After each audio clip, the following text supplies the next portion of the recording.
Então, muito bem, olha só, depois que tu viu a aula 9 de ondas, tu viu que as duas principais ondas são o som e a luz. Então a física agora ela divide no meio, tá? Uma parte da física chamada ótica vai estudar todos os fenômenos relativos com a luz, espelhos, lentes, refração, e uma outra parte bem mais simples do que ótica chamada acústica vai estudar os fenômenos relativos com o som. Então hoje a gente vai ver ótica. Ótica é o estudo da luz. Aqui eu já vou começando a dar alguns conceitos de física moderna para te acostumando com os termos, tá? Então a luz ela é formada por partículas de energia chamada fóton. Em física moderna a gente vai falar muito do fóton, né? Já te acostuma que o fóton não tem massa, a massa dele vale zero, a carga elétrica dele vale zero. Então o fóton ele não interage com campos elétricos, ele não interage com campos magnéticos, né? Ele não tem massa, ele não tem carga, ele apenas é energia, ele é pura energia. O Einstein sempre dizia para te imaginar o fóton como sendo um pacotinho que quando tu abre esse pacotinho lá dentro tem energia. Esses fótons viajam a velocidade aproximadamente de 300 mil quilômetros por segundo no vácuo. Essa constante é provavelmente a constante mais importante da física. Essa constante é aquela que está no E igual a mc ao quadrado do Einstein, que todo mundo conhece. Então pode colocar aqui, ó, faz uma flechinha aqui, ó, e coloca que o nome disso é C minúsculo. O que é C minúsculo? Velocidade da luz no vácuo. A velocidade da luz no vácuo é a maior velocidade possível no universo. Nada pode andar mais rápido do que a luz no vácuo. E essa velocidade não é só da luz no vácuo, tá? São de todas as ondas eletromagnéticas no vácuo. Todas as OEM no vácuo andam nessa velocidade, tá? Então não é só da luz, beleza? E depois eu já coloquei aqui, ó, que a luz é uma partícula, mas ela também pode, na realidade ela é uma onda, mas ela pode se comportar como uma partícula, ou ela é uma partícula que se comporta como uma onda. A gente vai ver isso melhor na dualidade corpúsculo-onda. O que interessa agora? Vamos para a parte ótica, tá? A ótica geométrica ela é baseada num princípio chamado princípio de Fermat. O princípio de Fermat também é conhecido como princípio econômico. Olha que loucura. O percurso fechado pela luz para se deslocar entre dois pontos é tal que o tempo gasto nesse deslocamento é mínimo. Apesar desse princípio não ser muito usado didaticamente, os três citados acima decorrem dele. Tá, quais três acima, tá?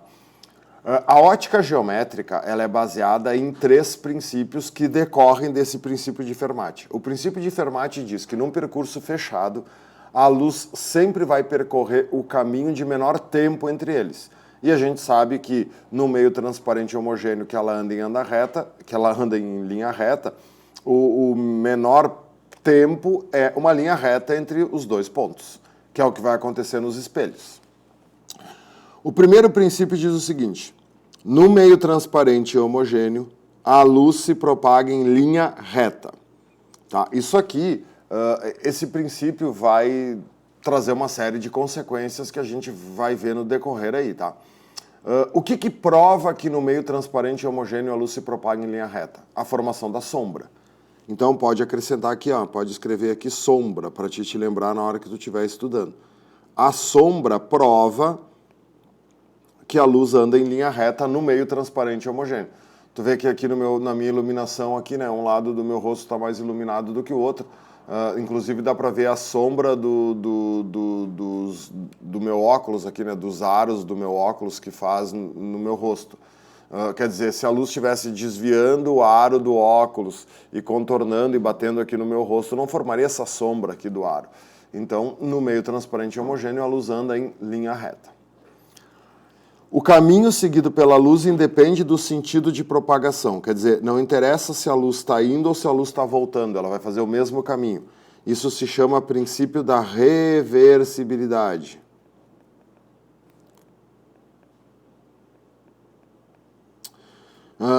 Qual é que é o fenômeno prático que isso traz?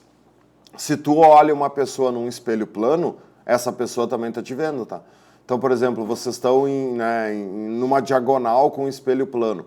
Se tu tá vendo a pessoa no espelho, obrigatoriamente a pessoa também tá te vendo no espelho. Porque o caminho seguido pela luz independe do sentido de propagação. O mesmo caminho que ela faz na ida, ela faz na volta.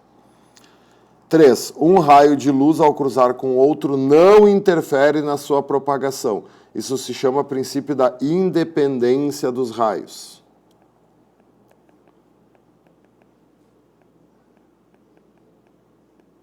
Tipo assim, né? Os raios de luz são que nem vetores, né?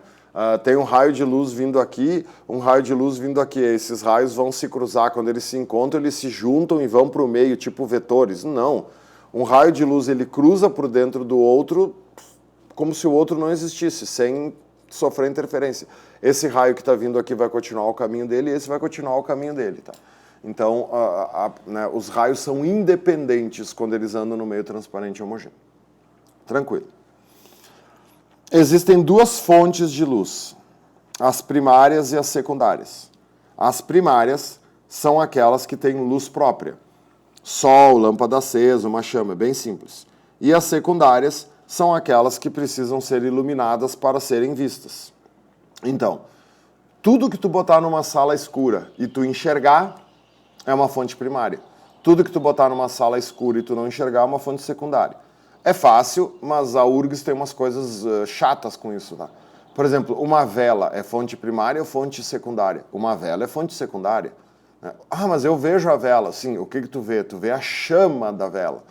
E aí, se tu tiver numa sala escura, tu vai poder ver o resto da vela, né, o corpo da vela, porque a chama da vela vai iluminar o corpo da vela. Então, o que é fonte primária é a chama da vela e não a vela. O olho do gato. O olho do gato brilha no escuro. Não. Se tu botar um gato numa sala escura, tu não vai ver nada. Né? O que brilha no escuro? Quando a gente está andando de carro, por exemplo, e o farol do carro bate no rosto do gato, os felinos, eles têm, né, o olho deles, a pálpebra deles é bastante reflexiva.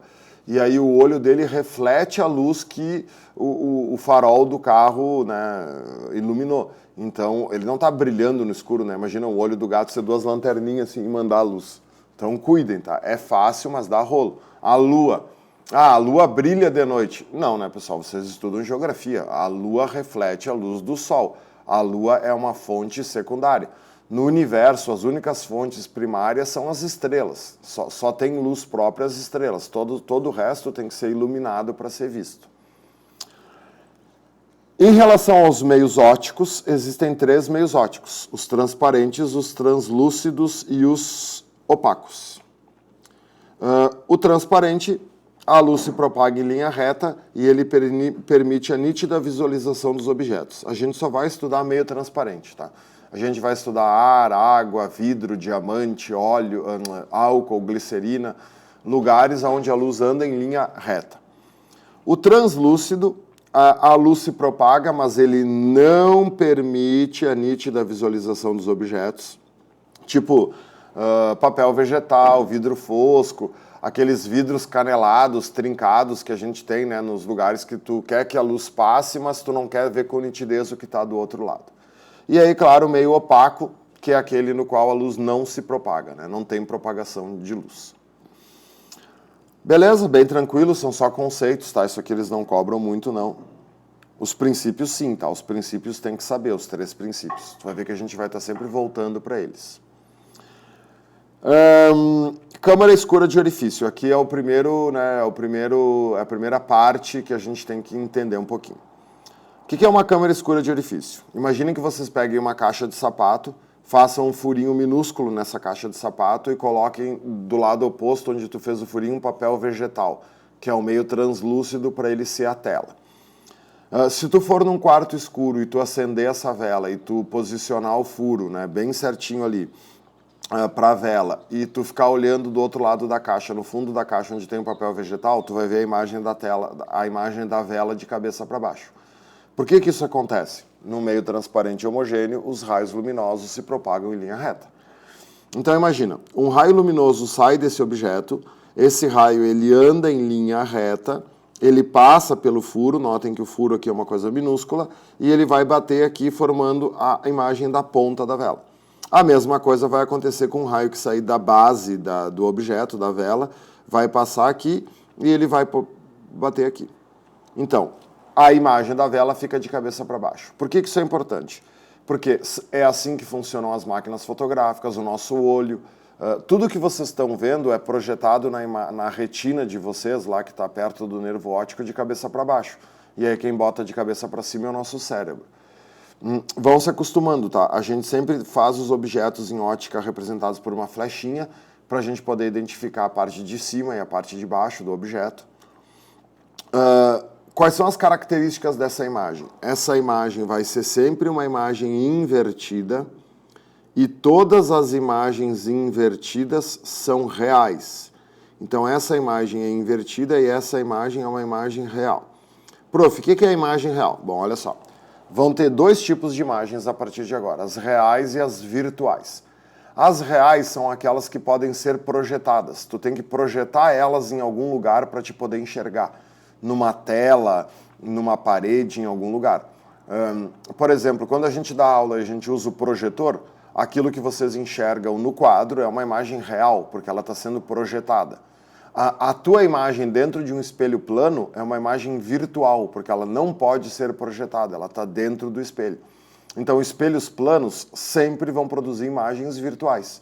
Nesse caso aqui, a imagem é real. Por isso que eu falei que tu tinha que botar um papel vegetal na caixa de sapato, para esse papel vegetal servir como anteparo, servir como tela, que é onde a imagem vai ser projetada. Esse termo também vai ser bastante usado, tá? Anteparo. O anteparo é sempre o lugar aonde a imagem vai ser projetada. O resto, pessoal, é geometria, tá? Por isso que se chama ótica geométrica. Semelhança de triângulos, né? Para quem é aluno do Prof. Faé aí, é só achar onde está o óleo. Vocês estão vendo que aqui a gente formou triângulos, né? E esses triângulos são semelhantes. Então aqui eu tenho o tamanho do objeto, a gente chama de O. A distância que o objeto está da câmera escura de orifício é a distância do objeto. Aqui formou um triângulo, né?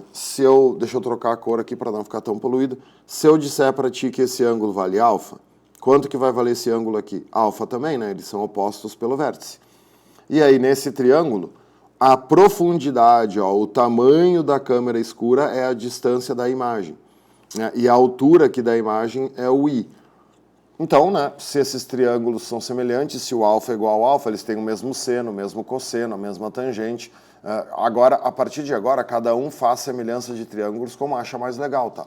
O que eu gosto de fazer? Eu gosto de pensar nos ângulos. Se os dois ângulos são alfa, então as tangentes deles são iguais. O que é tangente? Cateto oposto sobre cateto adjacente. Até vou deixar escrito aqui em cima. Ó. A tangente do alfa é igual à tangente do alfa. Então, como tangente é coca, quem que é o cateto oposto desse ângulo aqui? É o tamanho do objeto. E quem que é o cateto adjacente? É a distância do objeto. Então, o tamanho do objeto está para a distância do objeto, assim como o tamanho da imagem está para a distância da imagem. Se tu quer escrever isso aqui de outro jeito, tem gente que troca o I pelo DO, né? O objeto sobre a imagem é a mesma coisa que a distância do objeto sobre a distância da imagem. Fica livre. A semelhança de triângulos, cada um faz do seu jeito, não tem problema nenhum. Claro, desde que vocês façam certo. Então, os exercícios aqui vão ser matemática, tá? Eles vão dar o tamanho do objeto, vão dar a distância do objeto, vão dar a profundidade da câmera escura, pedem o tamanho da imagem. São questões bem simples. E não cai muito, tá? Cai pouco isso aqui, porque realmente o que mais vai cair são os espelhos planos e os espelhos esféricos. Depois nós temos a parte dos raios incidentes paralelos. Isso é uma coisa também bem bacana, né? Sabendo isso, tu consegue calcular a altura de objetos muito grandes, tipo uma árvore, tipo um prédio, usando a sombra.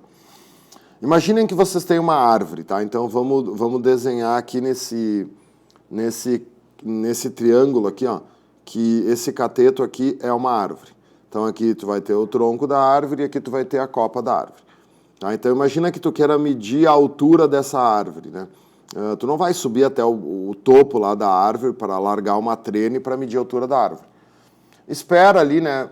Depende da latitude que tu tá, né? Geografia, mas espera uma hora que tenha sombra ali. E aí o que acontece? A luz do sol vai bater na ponta da árvore e vai formar uma sombra no chão, né? Essa sombra é bem fácil de ser medida, porque essa sombra está aqui, está no chão. Né? Tu pega uma trena, estica lá no chão e tu mede a sombra da árvore. Então vamos chamar assim, ó. Hzão é a altura da árvore que eu quero descobrir e vamos chamar de Szão a sombra que a árvore formou no chão. Beleza? Beleza. Aí o que tu faz? Pega alguma coisa que tu saiba a altura. Né? O que a gente geralmente usa? Nós, né? A gente sabe a nossa altura. Então, tu fica ali parado do lado da árvore. Então, imagine que tu fique ali parado. E aí, claro, né? Tu vai ter que pedir para alguém medir o tamanho da tua sombra, né? Se tu conseguir, né, medir o tamanho da tua própria sombra, tu é um cara muito rápido, tá? Tu me avisa que eu quero te conhecer, porque pensa numa velocidade, né? Tu é o Peter Pan, tu conseguiu pegar a tua própria sombra. Então, tu vai ficar ali parado, e aí o mesmo raio luminoso que bate na árvore bate para ti, e aí vai formar aqui uma sombra. Né? Tu sabe a tua altura, tu sabe, vamos chamar de Hzinho, e aí tu mediu o tamanho da tua sombra, vamos chamar de Szinho. Mesma coisa de antes, né, gurizada? Esses triângulos são semelhantes. Se esse ângulo aqui for alfa, esse ângulo aqui é alfa, o ângulo é o mesmo. Então, as tangentes desses ângulos são iguais. Então, Hzão está para Szão, assim como Hzinho está para Szinho. Então, tu sabe a sombra da árvore, tu sabe a tua altura e tu sabe a tua sombra. Tu consegue achar a altura da árvore com precisão de centímetros. Então, é muito bom essa técnica para encontrar a altura de objetos que, né, tu não vai subir lá em cima e largar uma trena. Beleza? Bem mais matemática que física, né? Bem mais. Agora já tem uma coisa que aparece seguido, tá? Que é a cor dos objetos iluminados. Agora sim, isso é bem importante, tá? Isso tem uma certa incidência nas questões. Primeira coisa, a gente enxerga por reflexão. A cor de um objeto iluminado é resultado da reflexão difusa da luz. Tu já vai ver depois o que é reflexão especular e o que é reflexão difusa. Por enquanto, grava que a cor depende da reflexão difusa da luz. A gente viu na aula 9 o espectro eletromagnético. Tu tem que saber de cor que a luz visível é dividida nas 7 cores principais. Então, a luz que vem do sol, a luz que está no teu quarto é uma luz policromática, é uma luz que tem essas 7 cores dentro dela. Então, todos os objetos são iluminados por luz policromática. A luz branca é uma luz policromática. O que é poli? Muitas. Cromo, cor. Policromática, muitas cores. Então, a luz branca é o resultado da soma de todas as cores. Beleza? Cada cor individual é uma luz monocromática, porque ela tem uma cor só. Então, vamos lá. Os objetos são iluminados com luz branca. Como os nossos livros são brancos, vamos representar a luz branca por preto, tá? Então, olha só, preenche ali no teu livro. Ó. Tu está iluminando o objeto com luz branca. Escolhe uma cor que tu tenha. Eu vou escolher aqui o azul. Tá? Então, esse objeto aqui vai ser azul. Então, se esse objeto é azul, como que ele pode ser azul? Pessoal, se esse objeto é azul, significa que a gente enxerga a reflexão difusa da luz azul. Então, esse objeto ele está refletindo uma luz monocromática conhecida como luz azul. Tudo que a gente enxerga é assim, tá? Um objeto verde, ele reflete a luz verde. Um objeto vermelho, ele reflete a luz vermelha. Porque o nosso olho ele não é um emissor, o nosso olho é um receptor, a gente recebe aquela cor. Tá, mas a luz branca, dentro dela, ela tem 7 cores. Se esse objeto reflete a luz azul, o que aconteceu com as outras 6 cores? As outras 6 cores foram absorvidas pelo objeto. Esse conceito é importante para entender o que vem depois. Então, um objeto azul, o que ele faz, né? Se esse objeto é azul, esse objeto absorve 6 cores. Quais são as 6 cores que esse objeto absorveu? Não precisa escrever aqui, né? Ele absorve o vermelho, ele absorve o laranja, ele absorve o amarelo, ele absorve o verde, ele absorve o lilás e ele absorve o violeta, porque ele só refletiu o azul. Então, todo corpo colorido, ele absorve 6 cores e ele reflete aquela cor que tu enxerga. Claro que, né, vai ter aquele esquema do azul forte, o azul fraco, bom, daí é mistura de cores que não entra aqui para o ensino médio, tá? Aqui para vocês são só os objetos com as cores primárias, com as cores principais, se preocupem só com isso. Todos os corpos coloridos são assim. Quais são as exceções? O branco e o preto. Se eu iluminar um objeto com luz branca, certo? O que esse objeto vai refletir? Esse objeto vai refletir a luz branca. Então, um objeto branco, o que ele reflete? Tudo, né? Se tu incidir nele luz azul, ele vai refletir o azul. Se tu incidir luz vermelha, ele vai refletir o vermelho. Um objeto branco, ele não absorve nada. Ele reflete tudo. Por isso que ele é branco. Quando que se usa o branco? No verão ou no inverno? No verão. Por quê? Porque se ele reflete tudo, ele reflete inclusive o infravermelho, que a gente viu lá em calorimetria, que é a principal frequência que transporta o calor. Então, o branco, ele aquece muito ou ele aquece pouco? Ele aquece pouco, porque ele absorve pouco.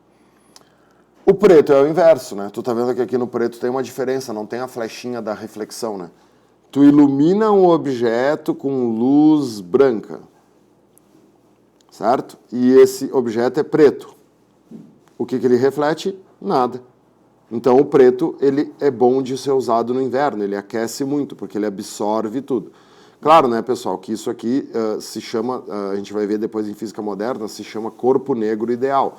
Se ele não refletisse nada, ele seria um corpo negro ideal. Nada é assim, tá? Um pouco de reflexão sempre vai ter. Mas agora, para efeitos de entendimento, o branco reflete tudo e o negro absorve tudo. Beleza? Quais são questões que caem aqui que pode dar confusão, tá? Pega o verso da folha aí e bota de título aí Bandeira do Brasil. Eu vou criar aqui um espaço em branco, tá? Eu vou fazer aqui num espaço em branco. Não está funcionando muito bem aqui. Tu faz aí no verso, tá? Por que eles usam a bandeira do Brasil? Porque eles já testam se tu sabe de cor as bandeiras do Brasil de cor. Quantas cores a bandeira do Brasil tem? Cuidado que tem um monte de bandeiras vendidas aí de maneira errada, tá? A bandeira do Brasil é um retângulo, né, verde. Dentro desse retângulo tu tem um losango, losango é amarelo. Dentro do losango tu tem a circunferência azul. E aí tu tem a faixinha onde está escrito ordem e progresso. E aí tu tem as estrelas ali, né, que representam os estados, brancas, e o ordem e progresso escrito em verde e não em preto. O ordem e progresso ele tem que estar escrito em verde, do mesmo tom de verde que a parte de fora, tá? Então a bandeira do Brasil só tem 4 cores. A bandeira do Brasil é verde, amarela, azul e branca. Ela não tem preto, tá? Cuidado. Tem um monte de bandeiras do Brasil que o ordem e progresso está escrito em preto. Isso está errado. Tá, então o que acontece? Eles vão pegar a bandeira do Brasil e vão colocá-la numa sala escura. Eles vão dizer que a sala é completamente escura, que não tem nenhuma outra fonte de luz. E aí eles vão iluminar a bandeira do Brasil com luz verde. Então olha só, eu estou iluminando a bandeira do Brasil com uma luz monocromática verde. E aí o que eu vou ter que pensar? Ele vai te pedir assim, ó, que cores que tu vai ver a bandeira? Que cor que era o losango? O losango era verde. Vamos pensar. O que é um corpo verde? Quando tu ilumina um corpo verde com luz branca, ele absorve 6 cores e reflete o verde. Se tu botar um corpo verde numa sala escura e tu iluminar ele com luz verde, ele vai refletir o verde. Então, o corpo que é verde continua verde, porque ele reflete o verde. Tu vai ver ele refletindo o verde. Então, esse lado aqui da bandeira, né, o que sobra aqui vai continuar verde. O losango é amarelo. Que cor que fica o amarelo quando iluminado com verde? Aí que vem o rolo. Ah, daí é soma de cores, né? É como se eu pegasse aí agora aquelas aquarelas, né, aquelas tintas, e aí eu misturo na paleta de cores lá né, derrubo o verde, derrubo o amarelo, misturo os dois e vejo que cor fica. Não, a física ótica não é assim. Vamos lá, o corpo era amarelo. Por quê? Porque ele refletiu o amarelo. O que um corpo amarelo faz com as outras 6 cores? Absorve. Se tu botar um corpo amarelo numa sala escura e tu iluminar ele com luz verde, o que ele faz com o verde? Ele absorve o verde. Como a única cor que tinha naquela sala escura, né, a única fonte luminosa era o verde, se ele absorve o verde, o que ele vai ter para refletir? Nada. Então, que cor que ele fica? Preto. Então, o corpo amarelo vai ficar preto. Então, todo o losango aqui vai ficar preto. O azul, mesmo raciocínio. O azul reflete o azul. Se tu iluminar com luz verde, ele absorve o verde, então o azul fica preto. O branco, gente, o branco, ele reflete qualquer coisa, né?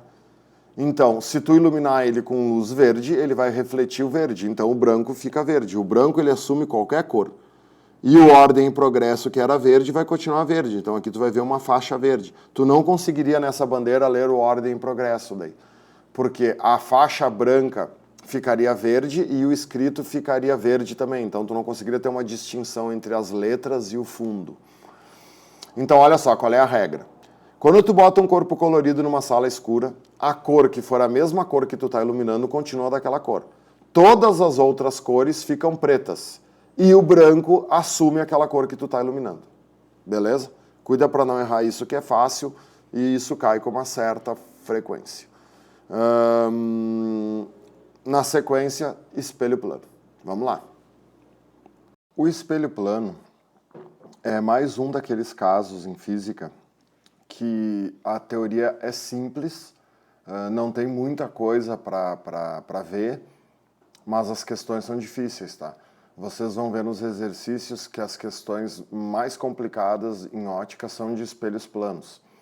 Quando a gente estudar espelhos esféricos, ainda nessa aula, tu vai observar que espelhos esféricos tem mais teoria, tem mais fórmula, tem mais coisa para estudar. Mas depois que tu aprende espelho esférico, é difícil tu errar alguma questão de espelho esférico. No espelho plano, não. Porque como tem pouca coisa para estudar, as questões se tornam complicadas, se tornam difíceis, tá? Então vamos lá. O espelho plano, ele é um instrumento óptico produzido, criado para fazer reflexão especular da luz. O que é a reflexão especular da luz? Ó, se o trem de ondas, ó, isso aqui se chama um trem de ondas, ó. Se o trem de ondas incidentes, né, se os raios incidentes são paralelos, todos os raios refletidos também serão paralelos. Então isso funciona com superfícies polidas. Claro que o espelho plano não precisa ser um espelho, né? Pode ser água. A água também funciona como espelho. Tu te lembra que na última parte ali a gente viu que a gente enxerga por causa da reflexão difusa da luz. Então todos os objetos que não sejam espelhos, eles produzem reflexões difusas. Os raios incidentes são paralelos, mas os raios refletidos são dispersos, né, não seguem o mesmo padrão do incidente. Então isso se chama reflexão difusa. O meu rosto agora está fazendo uma reflexão difusa da luz. Né? Por isso que tu não, né, senão eu seria um espelho. As leis da reflexão são duas, tá? O raio incidente anormal e o raio refletido são coplanares, eles estão no mesmo plano. No caso aqui é o plano da folha que eu estou escrevendo. E o ângulo de incidência é sempre igual ao ângulo de reflexão. Pode botar o acento aqui, ó, que isso aqui representa ângulo, né? Então, como é que se representa um espelho? Tu monta o espelho e tu faz sempre uma linha que cruza o espelho no ângulo de 90 graus. Essa linha que cruza o espelho no ângulo de 90 graus é a nossa amiga normal. Essas aspinhas aqui, ó, indicam as costas do espelho, indicam a parte que não é reflexiva. Mas não é obrigatório que isso apareça. O raio luminoso, ele vem do espaço e ele vai ser refletido pelo espelho.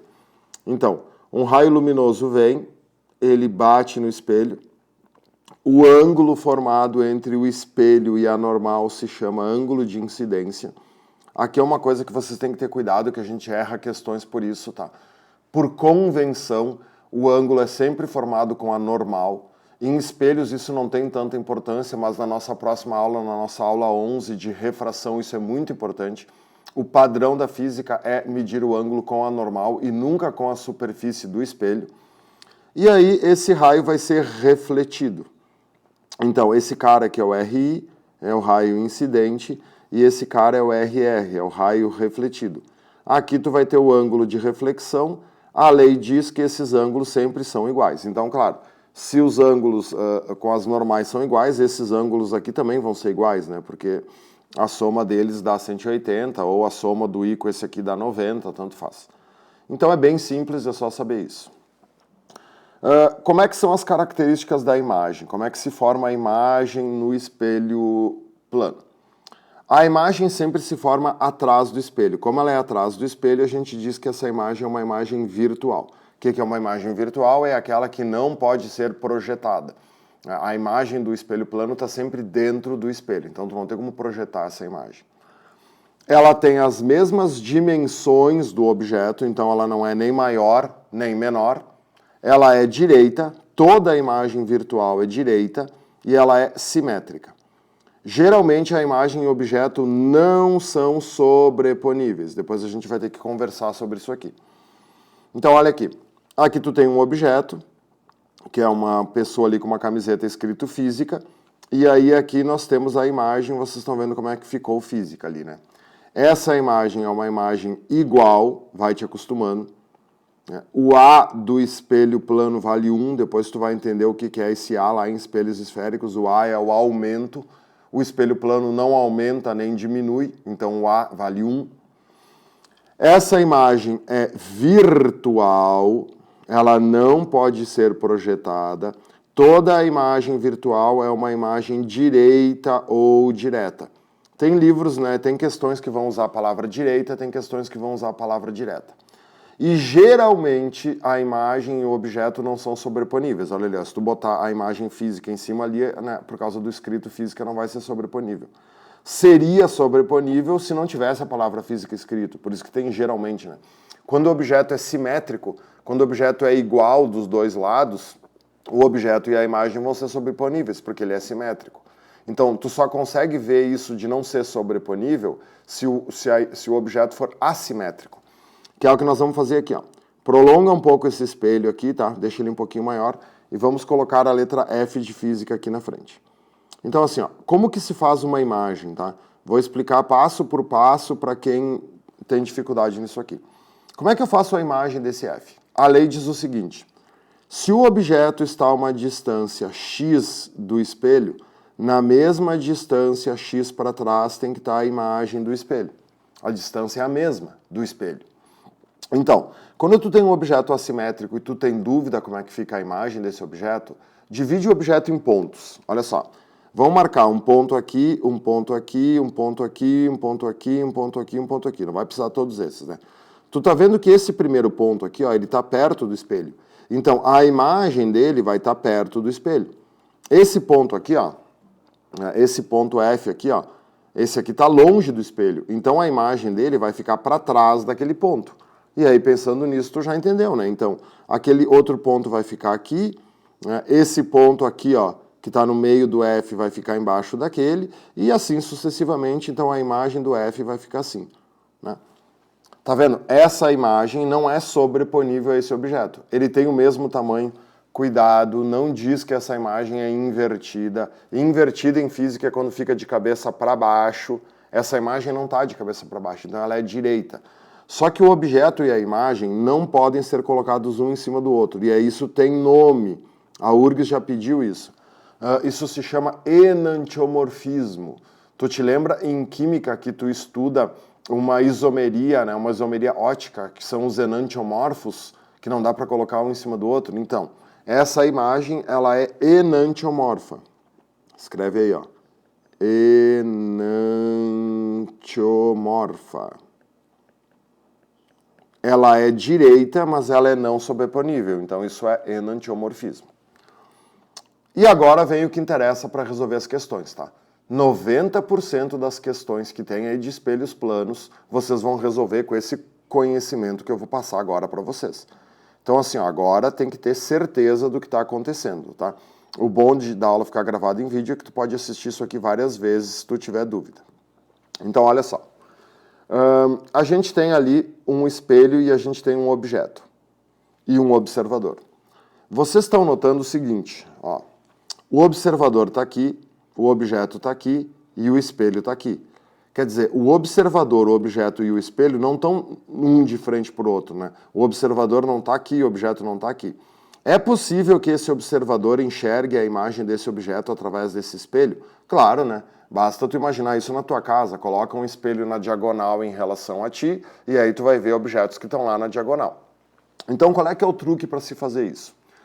A imagem de um objeto está sempre atrás do espelho, na mesma distância em relação ao espelho, mesmo que ela não esteja na frente do espelho. Então, olha só, o objeto não está na frente do espelho. Beleza. Tu prolonga o espelho até que tu encontra um raio que possa cruzar esse prolongamento num ângulo de 90, porque tem que ser perpendicular. Então, o objeto está aqui. Vamos colocar aqui, ó, de objeto, certo? Olha aqui, ó. Se eu traçar uma linha vertical aqui, né, como esse espelho é horizontal, eu vou ter um cruzamento aqui de 90. O bom é fazer isso com régua, tá? Eu aqui não tenho régua, então eu vou tentar fazer o mais retinho possível. Tu aí faz com régua. Então aqui nós temos a imagem do objeto. Se essa distância vale x, essa distância vale x. Beleza? O que eu faço agora? Olha só, o observador ele não emite raios, o observador recebe raio.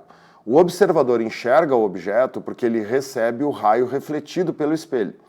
Então agora tu pega a tua régua e tu vai traçar uma linha reta deste observador até o objeto.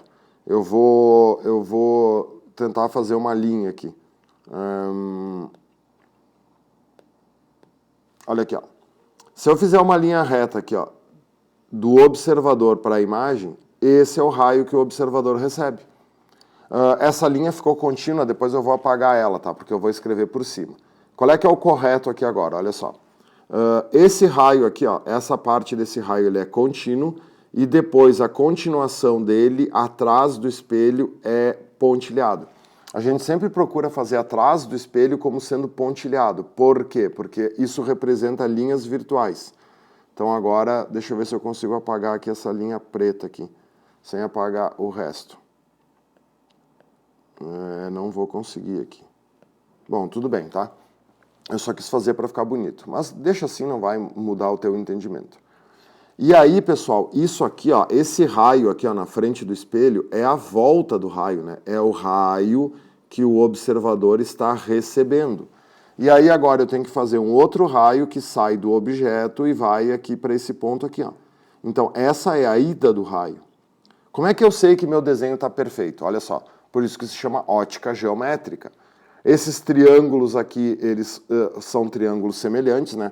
Esse triângulo aqui de cima é semelhante ao triângulo de baixo.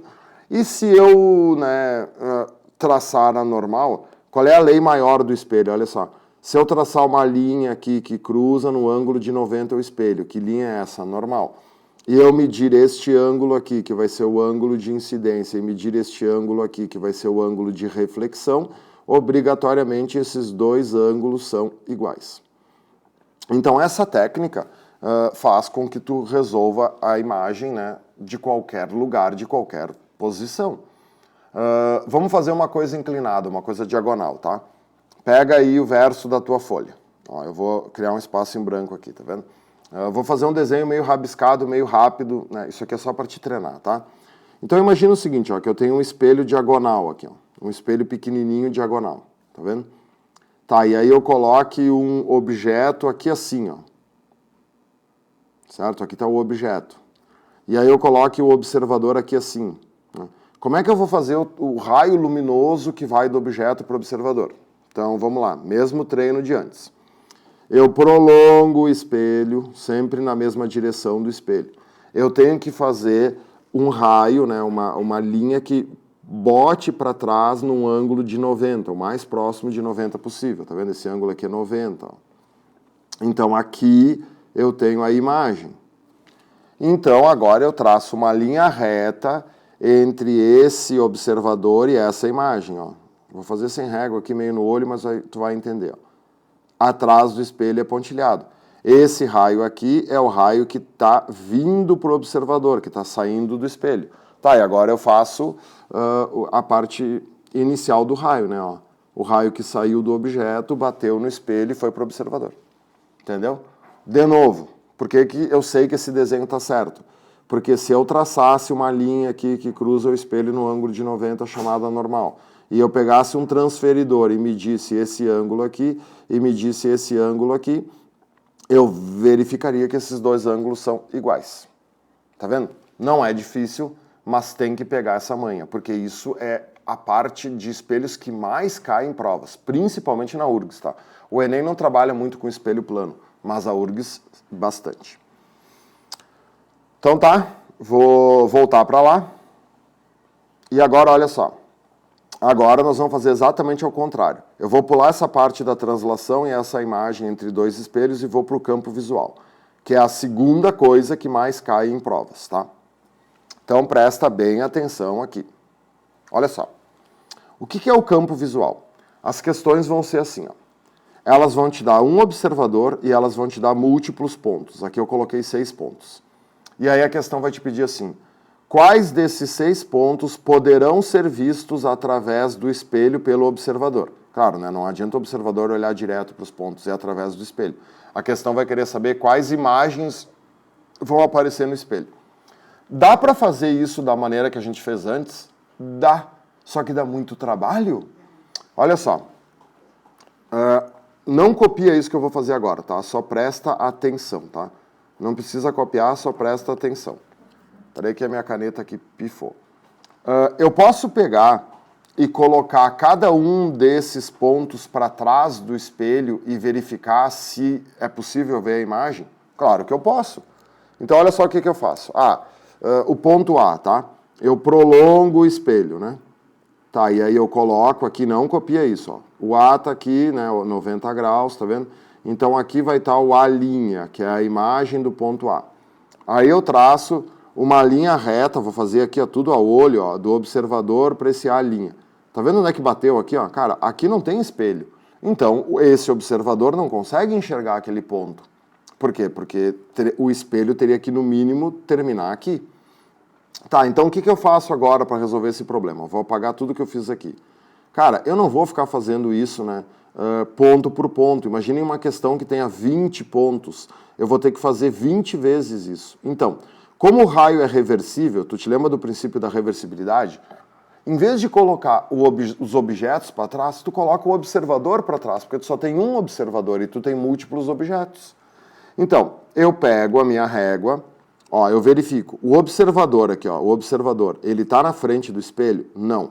Então, eu prolongo o espelho, o mesmo raciocínio. Ó. Essa linha que, né, cruza o observador para trás do espelho tem que formar 90 com o espelho ou com o prolongamento do espelho. E aí eu vou colocar o observador lá para trás. Tu vai ter que pegar a régua e medir aí bem direitinho. Se não me engano, no livro fica a 3,1 centímetros, alguma coisa assim. Bom, mas tu mede, eu aqui estou fazendo a olho, tá? Se essa distância for x, essa distância tem que ser x. E o que tu faz agora? Tu traça linhas desse observador linha pelos cantos do espelho. Por que pelos cantos do espelho? Porque, pessoal, o tamanho do espelho é que determina a quantidade de objetos que tu vai conseguir enxergar. E aí tu fez uma coisa aqui, ó, não ficou muito retinho, tá? Mas aí tu com régua vai fazer bem bonito. Tu formou uma coisa aqui chamada campo visual, também conhecido como cone visual. Tudo que tiver dentro disso aqui vai ser visto pelo observador. Isso aqui se chama cone visual.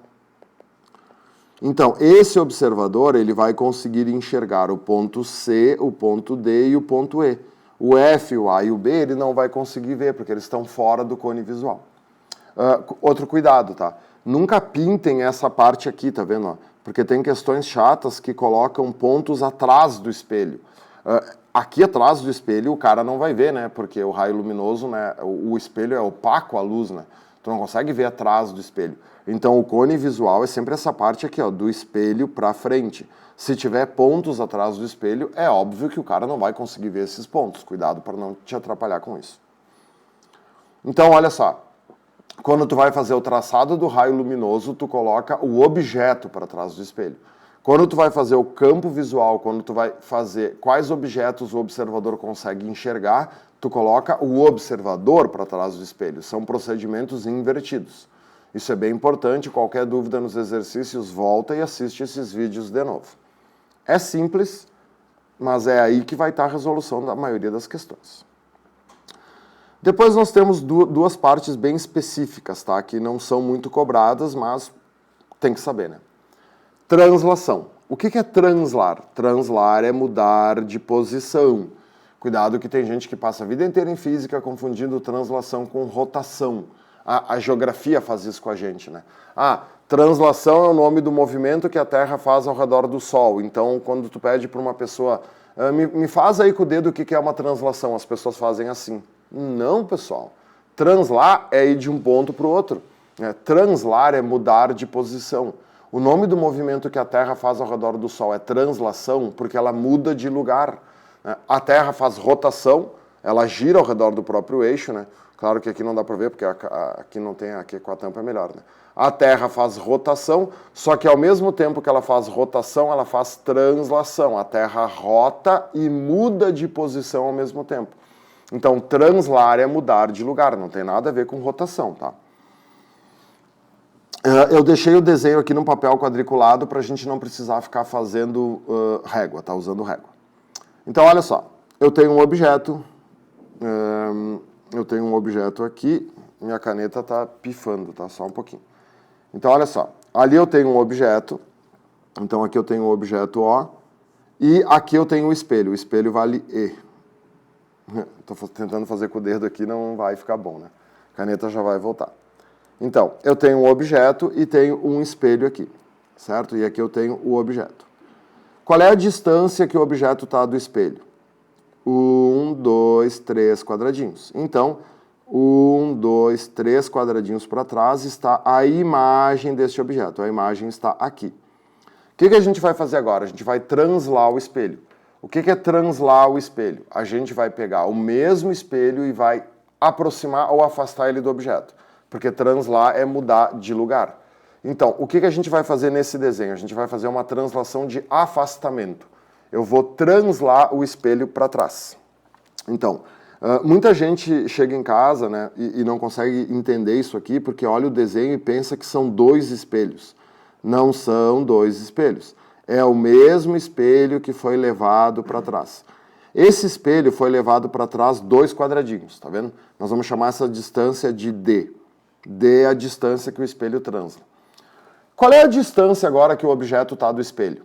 O objeto ficou parado, né? Então ele está 1, 2, 3, 4, 5 quadradinhos da nova posição do espelho. Aonde que vai estar a imagem? 5 para trás dessa nova posição. Então o espelho agora está aqui. 1, 2, 3, 4, 5. Então aqui vai estar a nossa imagem linha, nossa nova imagem. Vamos chamar de imagem linha para diferenciar da primeira. Olha o que aconteceu. Qual é a distância que a imagem andou? Olha que loucura. A imagem andou 1, 2, 3, 4 quadradinhos. Tá, mas como isso? O espelho andou 2 quadradinhos e a imagem andou 4. Por que isso acontece? Porque o raio vai e volta, né, pessoal? Como no espelho o raio bate e volta, tudo que tu fizer com o espelho vai dobrar. Então isso aqui se chama de x. X é a distância que a imagem anda. X é igual a 2D. A imagem anda o dobro do espelho. E uma outra coisa legal é o seguinte, a velocidade também dobra. Por quê? Porque é instantâneo, né? Tu tá te olhando no espelho. Se eu afastar o espelho do teu rosto, se o espelho andar 1 metro, a tua imagem dentro do espelho vai andar 2 metros, mas no mesmo tempo, porque tu vai ficar sempre vendo a tua imagem no espelho. Então, se a imagem anda o dobro no mesmo tempo, significa que dentro do espelho ela é mais veloz. A velocidade da imagem é o dobro da velocidade do espelho. Isso é perfeitamente observável quando vocês estão andando de carro. Olhem um dia de carro o espelho retrovisor. Peguem o carro parado e olhem a imagem de uma árvore no retrovisor. Conforme o carro vai andando, a árvore vai ficando bem pequenininha no espelho. Tu tem a nítida impressão que se o carro está andando a 40 por hora, a imagem da árvore dentro do espelho vai estar andando a 80 por hora. E é realmente isso que acontece, tá? porque a imagem dentro do espelho se mexe com o dobro da velocidade do que o espelho anda. Beleza? Isso não cai muito, mas tem que saber. Um outro problema que nós temos aqui é o seguinte, tá? O espelho se mexer é diferente do objeto se mexer, tá? Isso dá confusão também. O que eu fiz aqui? Eu fiz o espelho se mexer. Então, quando o espelho se mexe, a imagem dentro do espelho anda o dobro. Pega o verso da folha de novo. Então, olha só. Vamos criar aqui de novo um espaço em branco, tá? Vamos pegar o verso da folha e vamos pensar o seguinte, tá? O que acontece se o objeto anda? Tu te lembra desde as nossas primeiras aulas que a velocidade é uma grandeza relativa. Então, eu tenho um espelho plano, tá? Um espelho E. Esse espelho está em repouso em relação ao chão. Aí eu tenho um objeto na frente do espelho. E aí o objeto se aproxima do espelho.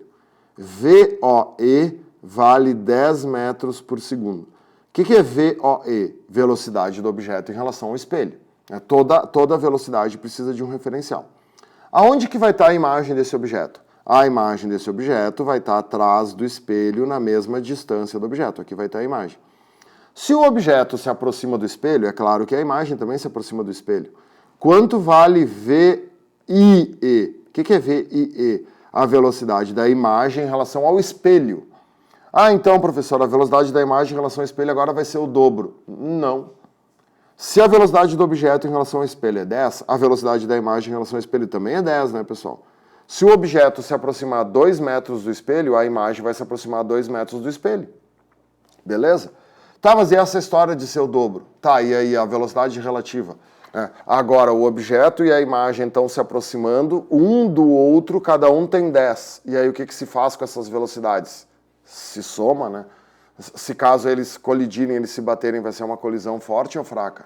Forte. Sempre que as velocidades são em sentidos opostos, a velocidade de um em relação ao outro é a soma. Então, nesse desenho VOI, o que é VOI? A velocidade do objeto em relação à imagem vai ser de 20 metros por segundo. Então, cuida com o que eles perguntarem, tá? Uma coisa é o espelho andar, outra coisa é o objeto andar. São situações diferentes. Beleza? E a última parte de espelhos planos é a imagem entre dois espelhos angulares. Isso aparentemente é simples, mas vocês vão ver a confusão depois nessa figurinha da pizza, tá? Imagina que tu tenha dois espelhos. Então aqui vamos chamar de espelho E1 e aqui o espelho E2. E esses espelhos formam um ângulo entre eles. Se tu colocar um objeto no meio desses espelhos, tu vai formar múltiplas imagens desse objeto. O número de imagens que vai aparecer depende do ângulo entre os espelhos. A fórmula diz que o número de imagens é igual a 360 sobre alfa menos 1. Por que menos 1? Porque tu desconta o objeto. Então, a fórmula é bem simples. Esse alfa aqui é o ângulo entre os espelhos. Deixa anotado que sempre é bom escrever. Então, ângulo entre os espelhos. Vamos supor que esse ângulo aqui seja 30, tá? Não precisa copiar isso no livro, só para mim te dar um exemplo. Cara, tu vai botar o 30 ali, quando é que é 360 dividido por 30? É 12. Quando é que é 12 menos 1? É 11. Vai ter 11 imagens do objeto. Tá, daí olha só. Nunca uma questão no ensino médio vai pedir para vocês desenharem a posição dessas 11 imagens. Tá, lá em física, né, na faculdade, a gente aprende a fazer o desenho e achar a posição das 11 imagens. Demora meia hora. O vestibular nunca vai pedir isso para ti. Qual é o único desenho que cai em prova, que pode cair em prova, quando o ângulo for 90? Tá vendo o meu desenho aqui da pizza? Esse ângulo aqui entre os espelhos, ó, deixa eu botar vermelho. Esse ângulo aqui é um ângulo de 90. E aí, olha só.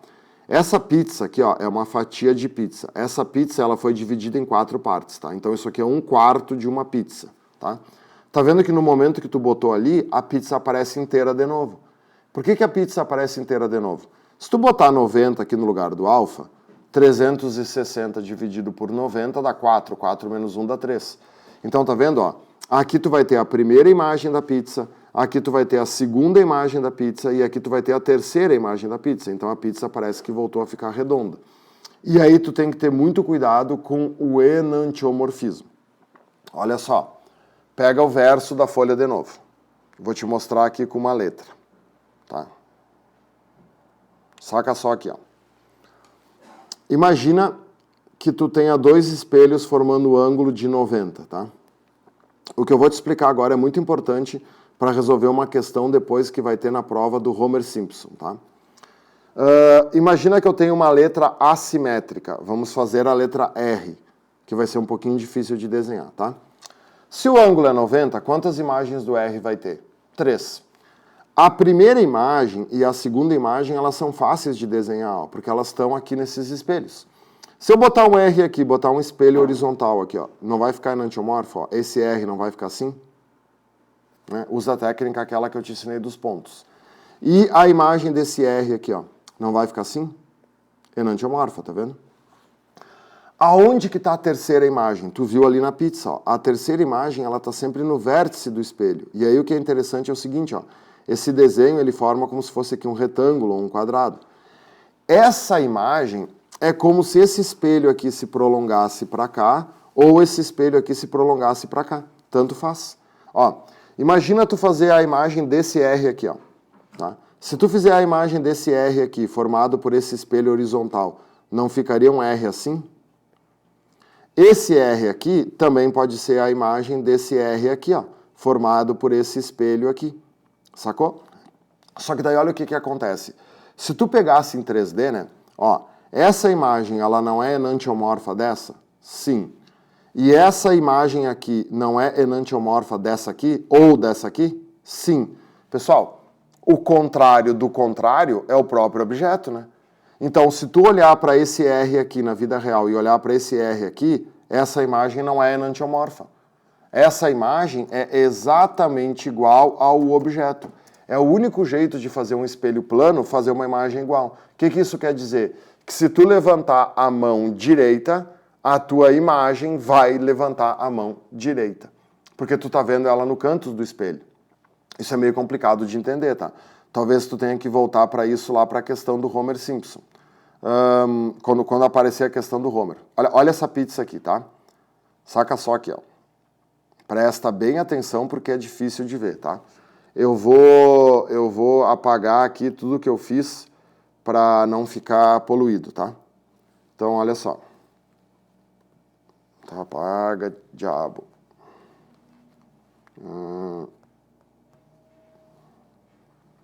Tá, não tá apagando.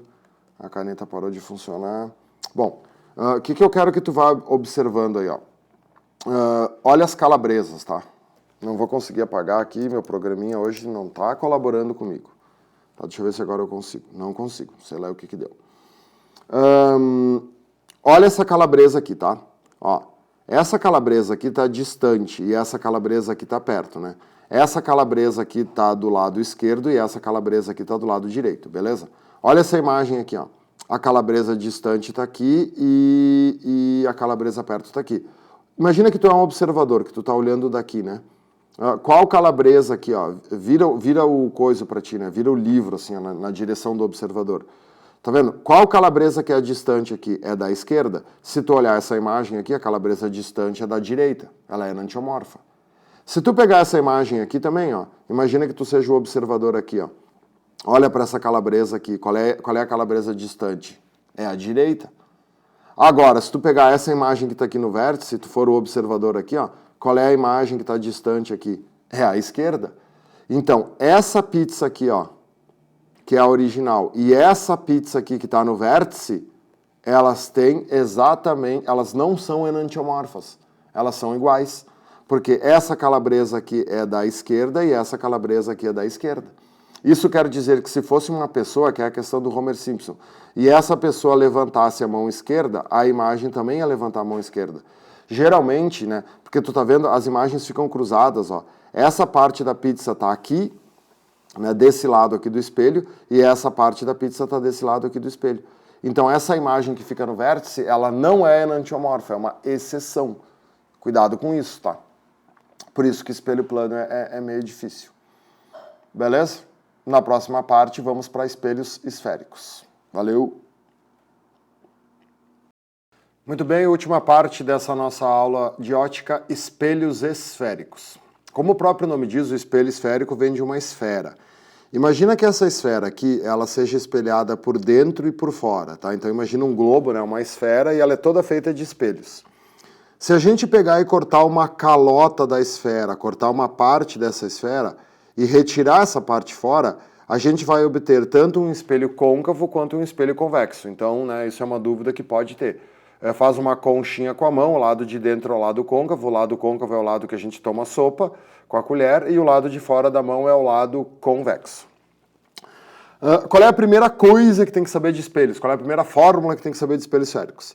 Essa esfera aqui, originalmente, ela tinha um raio, né? Então a gente chama a distância é o raio e o ponto é o centro. Então tem gente que chama de raio de curvatura ou centro de curvatura. Então a gente acostuma que às vezes vai ser R e às vezes vai ser C, tá? Depende da prova. Existe uma distância chamada distância focal, que tu já vai entender a importância dessa distância, que é esse raio ou esse centro dividido por 2. Então na metade dessa distância, né, aqui no meu desenho, mais ou menos aqui assim, vai ter o foco. Tá? O foco é a metade da distância do raio, do centro até o espelho. Beleza? Eu gostaria de explicar uma coisa aqui que é difícil cobrarem. Eu vi uma vez a URGS cobrar isso, mas tem que saber, né? Quanto mais coisa tu sabe, mais seguro tu fica. Tu tá vendo que na hora que a gente representa os espelhos aqui, a gente representa o espelho praticamente reto, ó. Tá vendo aqui, ó? E aí a gente só vai fazer umas aspinhas aqui para indicar se ele é côncavo ou se ele é convexo. Aqui no caso, ele vai ser o côncavo. Aqui, ó, no convexo aqui, ó, ele é reto, e aí eu vou fazer umas aspinhas para o lado de dentro da curvatura, então o lado espelhado é o outro lado, que é o lado convexo. Por que a gente faz assim? Por que a gente representa o espelho esférico quase reto? Existem dois sistemas ópticos, tá? O estigmático e o astigmático. O sistema estigmático, para cada ponto objeto, conjuga um único ponto imagem. Esse é o espelho plano. O nosso olho também é um sistema estigmático, tu vai ver depois. Né? A gente conjuga para um objeto uma imagem. O sistema astigmático, a imagem não é um ponto, é um borrão. Cada objeto vai conjugar múltiplas imagens que se sobrepõem e formam um borrão. Todo mundo que tem astigmatismo aí sabe o que eu estou fazendo, do que eu estou falando, né? A imagem fica borrada. A gente só estuda no ensino médio espelhos esféricos que seguem as condições de nitidez de Gauss. O que esses espelhos dizem, tá? Que ele tem que ter dimensões muito pequenas em relação ao raio de curvatura. Então, visualmente, ele nos parece plano. Todo mundo já viu aqueles espelhos de aumento que tem nos estojos de maquiagem, né? As meninas são mais familiarizadas com isso, mas os meninos também já devem ter visto. Tu olha para aquele espelho, ele parece plano, porque a curvatura dele é muito pequena. O que isso quer dizer? Isso quer dizer o seguinte, quer ver? Ó? Vamos explicar um pouco melhor isso. Ó. Vou criar um espação grande aqui. Ó, tá? Não precisa copiar isso aqui no verso, é só para te entender o que eu quis dizer. Tá? Imagina que tu tenha uma esfera muito grande. Tá? Imagina que tu faça uma esfera de um raio de 1 metro. Imagina um balão que tenha 1 metro de raio, um balão gigante, tá? E aí, tu corta só essa partezinha aqui, vamos supor, ó. Tu tira essa partezinha aqui para ser um espelho, tá? Essa partezinha aqui, tu vê, olha só, a curvatura dela é muito pequena em relação ao raio, né? O tamanho desse espelho aqui, ó, é muito pequeno em relação ao raio de curvatura. Então, visualmente, esse espelho parece plano. Então, esse espelho ele vai conjugar somente uma imagem para cada objeto. Ele é um sistema estigmático. Então, são esses espelhos que a gente estuda no ensino médio. Espelhos esféricos, mas que a curvatura deles é muito pequenininha, porque senão a imagem ficaria borrada. Fechou? Beleza. A partir disso, tu tem que saber os raios fundamentais. Os raios fundamentais são tão importantes quanto os casos.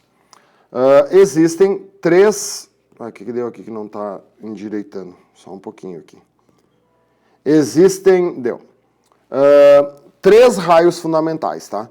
Quantos raios fundamentais existiam no espelho plano? 1, né? Era só saber que o ângulo de incidência era igual ao ângulo de reflexão. No espelho esférico nós teremos 3. E notem, isso é bem importante, porque tem questões pedindo isso, que o ângulo de incidência continua sendo igual ao ângulo de reflexão. Nos 3 casos, gurizada, o ângulo de incidência é igual ao ângulo de reflexão. Quando eu acabar de explicar esses 3 casos, eu prometo que tu vai entender isso, tá? Às vezes parece que não vai ser, mas vai. Primeiro raio, tá? Como é que se desenha um espelho? Como é que se faz um espelho? Então, tu faz o espelho, tanto faz ele ser côncavo ou convexo, né? Se tu colocar as aspinhas aqui, ele vai ficar, né, côncavo. Se tu colocar aqui, que nem eu mostrei antes, ele fica convexo. Todo o espelho tem um eixo principal. Essa linha que está cruzando o espelho aí na horizontal se chama eixo principal. Claro que esse eixo principal, na realidade, ele não existe, é invisível. E aí nós temos o ponto onde o espelho corta o eixo principal se chama V. V quer dizer vértice. É um conceito emprestado da matemática, porque como o espelho parece uma parábola, ali, né, bem no meinho, ali é o vértice da parábola. Aqui nós temos o foco, que está na metade da distância, e aqui nós temos o raio ou o centro. Vou chamar de centro, tá, em vez de raio. Todo raio incidente paralelo ao eixo principal reflete-se passando pelo foco principal. Então vamos lá, primeiro raio fundamental. Se um raio vier paralelo ao eixo principal, tá vendo? Se o eixo principal é horizontal, então o raio tem que ser horizontal. Esse raio será refletido passando pelo foco. Não interessa se esse raio vier de cima ou se esse raio vier de baixo. Todo raio paralelo ao eixo principal bate no espelho e vai para o foco. Então olha o que eu gostaria que tu notasse. O espelho côncavo, ele se comporta de maneira convergente. Ele converge todos os raios paralelos para o foco. Não precisa copiar mais raio nenhum aqui, tá? Senão vai ficar poluído. Mas pensa comigo aqui, ó. Se eu fizesse infinitos raios paralelos, ó, todos esses infinitos raios paralelos, eles vão se refletir passando pelo foco. Então aqui no foco eu vou ter uma concentração de luz, eu vou ter uma concentração de fótons. Esse ponto aqui, ó, vai ficar quente. Então, seguido vai ter perguntas do Enem. Eu quero construir um fogão solar. Qual é o espelho que eu uso para construir um fogão solar? Um espelho côncavo. E aonde que eu vou botar a comida? No foco. Então, o espelho côncavo, ele se comporta de maneira convergente. Anota aí. Por quê? Porque os raios convergem para o foco. Claro, os raios paralelos ao eixo principal. Deixa eu apagar ali toda a zona que eu fiz. Senão vai ficar uma cacaca. Tá, eu queria uma borracha um pouquinho maior, né? Tá, beleza. Então, olha só. Outra coisa importante, tá? Princípio da reversibilidade. Vocês vão ver aí nas questões que a URGS é uma faculdade que gosta muito de colocar raios fundamentais na sua prova. Então, como é que era? Ó? Todo raio paralelo ao eixo principal reflete no foco. Vocês se lembram dos princípios da ótica geométrica, né?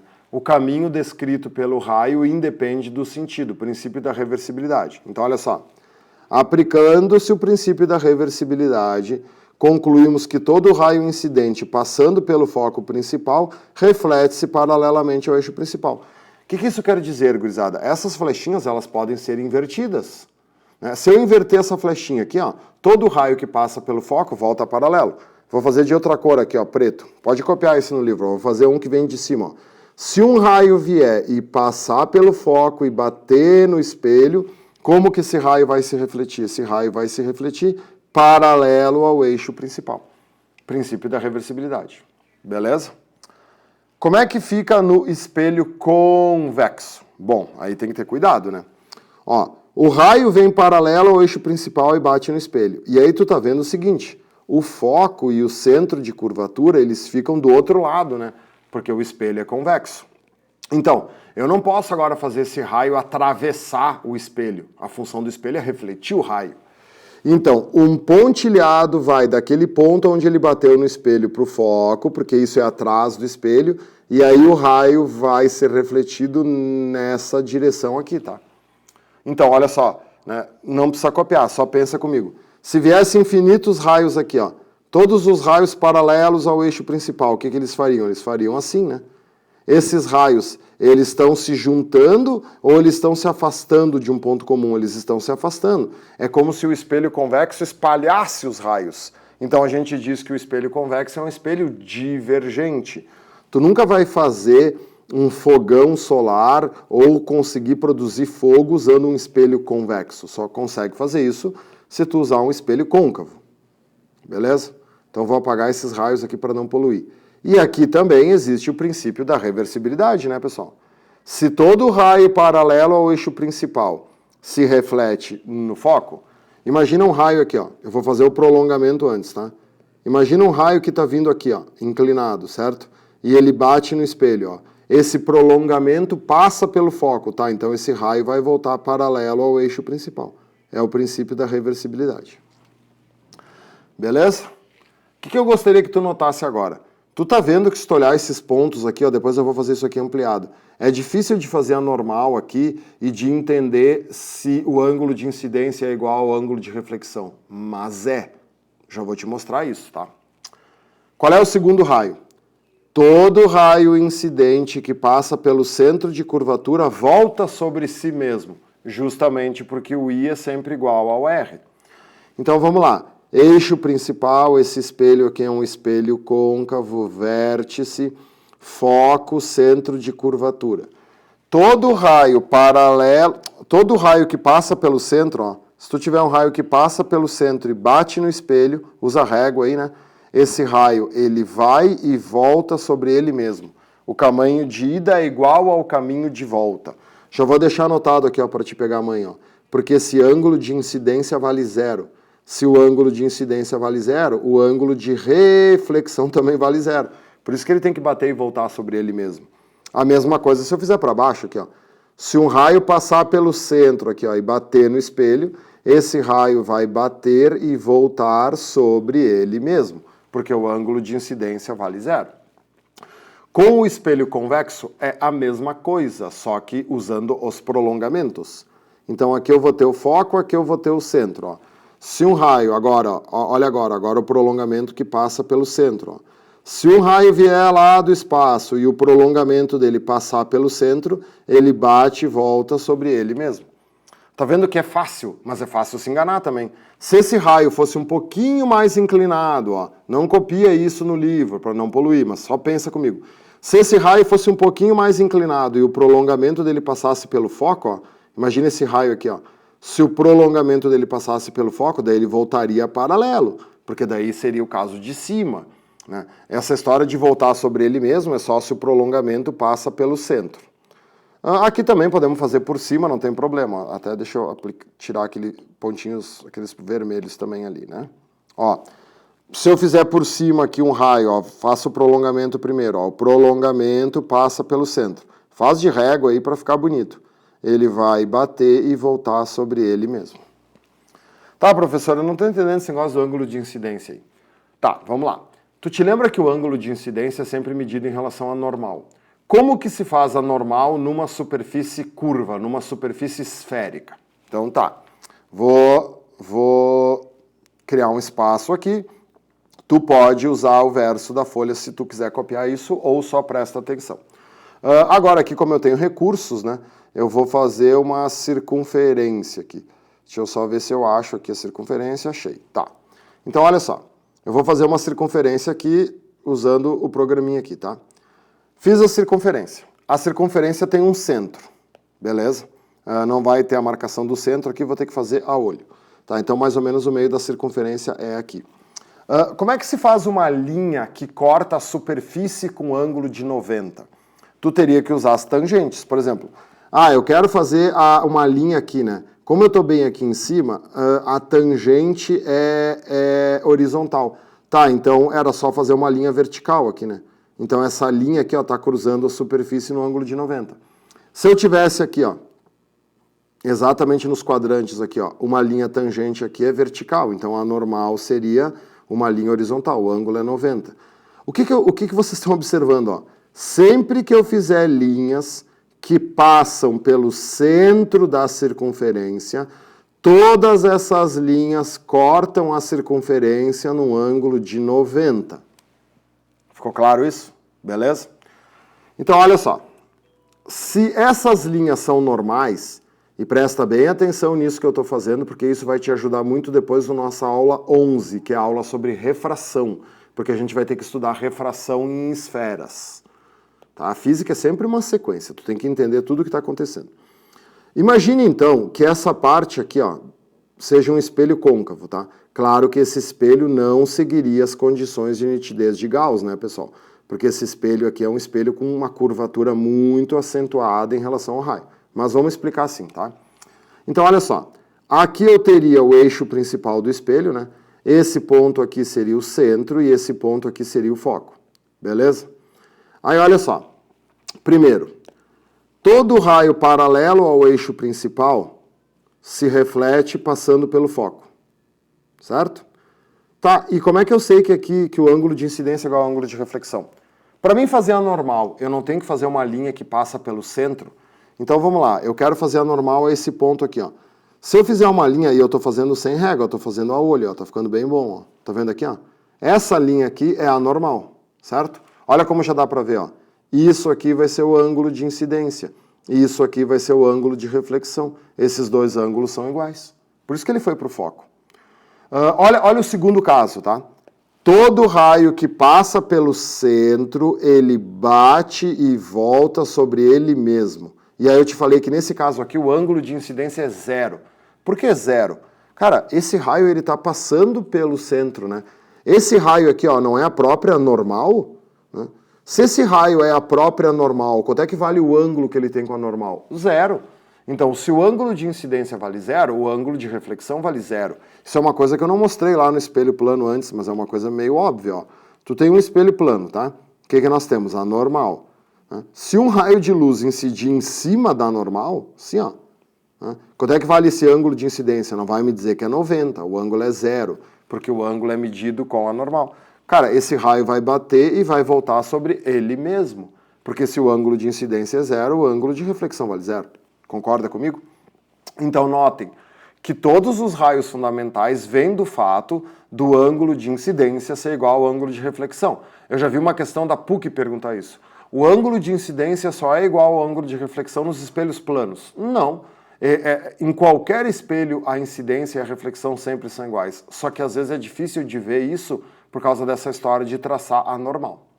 Beleza? Beleza. Qualquer coisa, volta o vídeo aí e assiste de novo. Vamos voltar para lá. Falta o último raio fundamental. O último raio fundamental é o mais simples, não cai muito, porque ele não tem uma função prática muito grande. Todo raio incidente no vértice reflete-se simetricamente ao eixo principal. Sim, porque se ele bater no vértice, o eixo principal vira anormal. Olha como é fácil de entender agora. Ó. Aqui tu tem o vértice, né? Aqui não interessa se o espelho for côncavo ou se o espelho for convexo, tá? O resultado vai ser exatamente o mesmo. Então imagina o seguinte, ó, um raio luminoso vem e bate bem aqui no vértice, certo? O que ele vai fazer? Ele vai se refletir de maneira simétrica ao eixo principal, porque o eixo principal está virando a normal. Então esse vai ser o I, esse vai ser o R. Aqui fica fácil de ver que o I é igual ao R, mas repito, não é só nesse caso que o I é igual ao R, o I sempre é igual ao R nos espelhos. No espelho convexo, a mesma coisa, ó, só que aqui no espelho convexo tu usa o outro lado. Ó. Ele vai bater aqui e ele vai se refletir aqui. Aqui tu vai ter o ângulo de incidência, aqui tu vai ter o ângulo de reflexão. Então esses três raios fundamentais tem que saber de cor, isso cai pra caramba. Tu vai usar esses raios fundamentais em espelhos e em lentes. A partir de agora entra uma coisa bem importante, tá? Nosso próximo conteúdo vai ser lentes. Lentes é mais difícil que espelhos. Só que se tu não souber espelhos, não tem como saber lentes.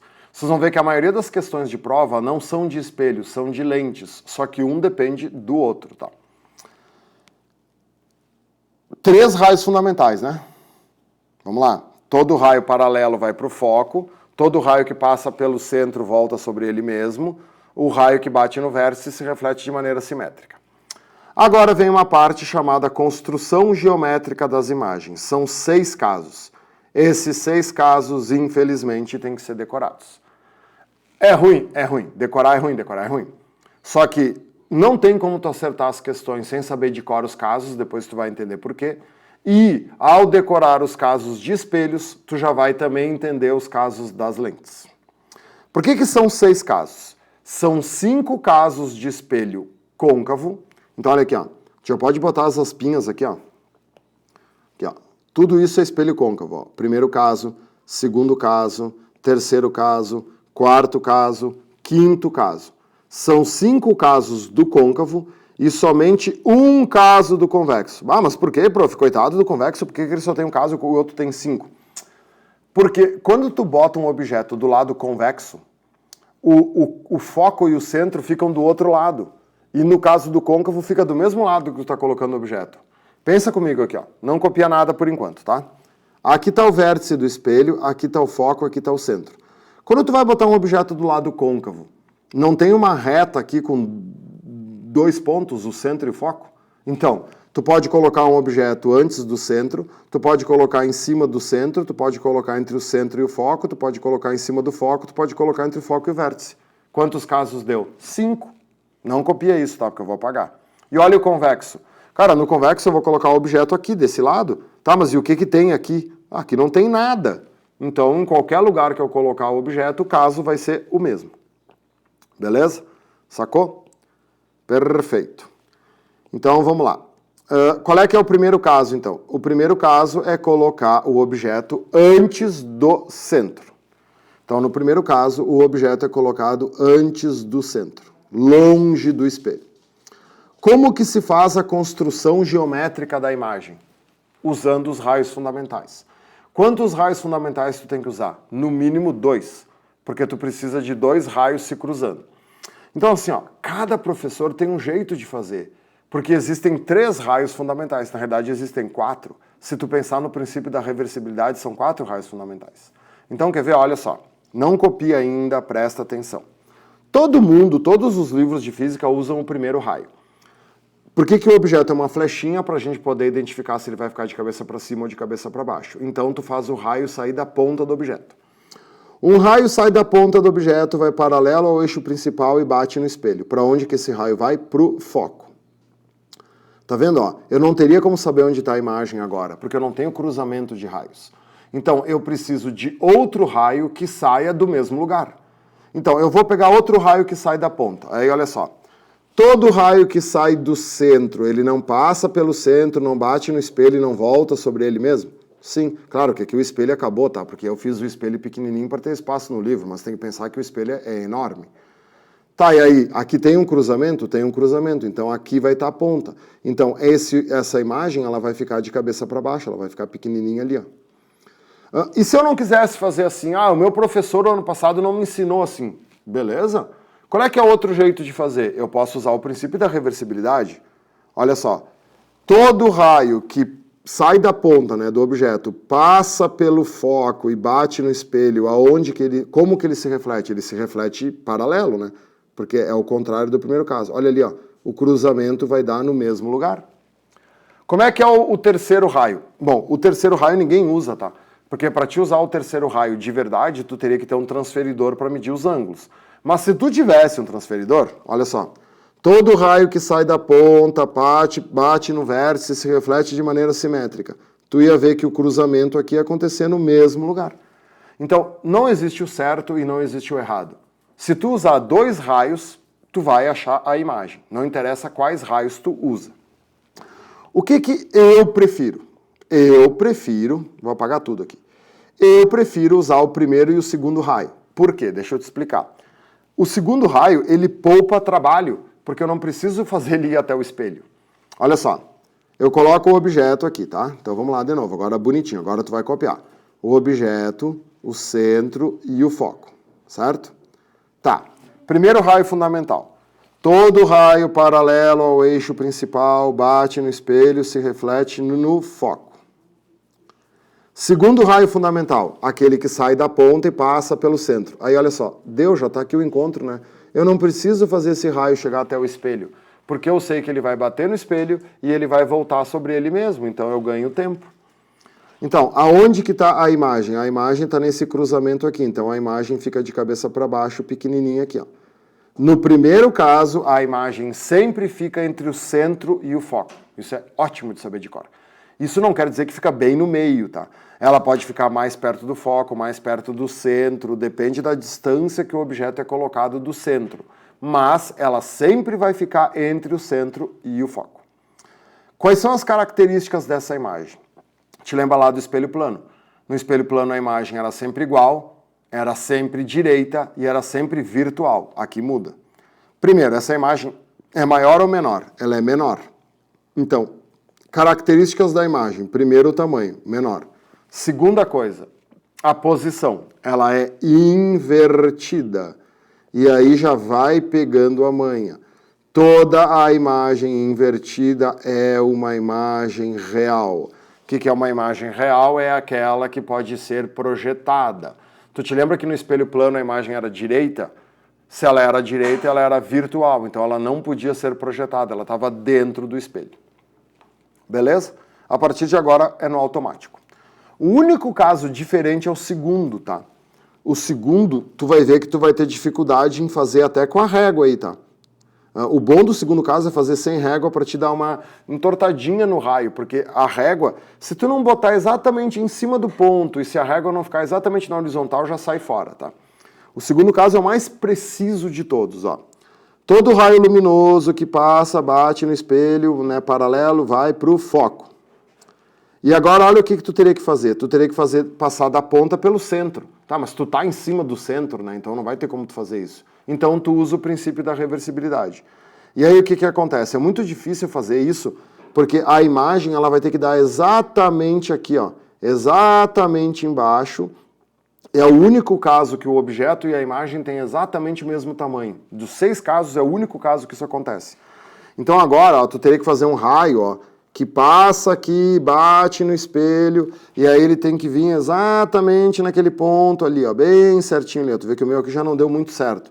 Então, com a régua é difícil de fazer isso, tá? O bom, então, é primeiro desenhar a imagem, já desenha a imagem do tamanho do objeto, e aí depois tu ajeita a régua para fazer.